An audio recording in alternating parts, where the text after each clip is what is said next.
Nilalagyan ko ng sariwang laman ng baboy ang kepyas ko dahil, "Hi Ma'am Rocky, magandang araw po sa'yo at sa mga masusugid mong tagapakinig.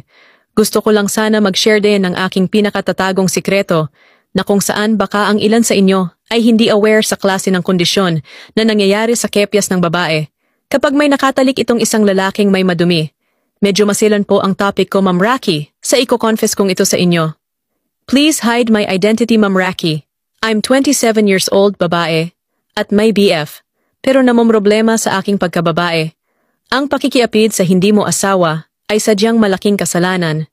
Dahil unang-una, hindi lang relasyon ang masisira kapag ginawa ito, maapektuhan din ang isipan ng mga anak kung may anak man na involve ang bawat partido.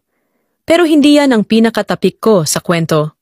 Kung ito, dahil sa totoo lang guys, nagmahal lang naman ako, pero palagi akong nakakatagpo ng pamilyadong tao. At dahil dito, nakatagpo ako ng isang lalaki na may taglay na kakaiba sa kanyang pagkalalaki. At ngayon nahawa na ako. Nakilala ko siya through online sa isang application. Pakilala niya sa akin, isa siyang single dad. Iiwanan daw siya ng kanyang kinasama dahil hindi na daw ito masaya sa kanya. Akala ko nagkatagpo na ako ng lalaki na masasabi kong akin at wala akong kaagaw. Naging okay naman ang lahat noong una.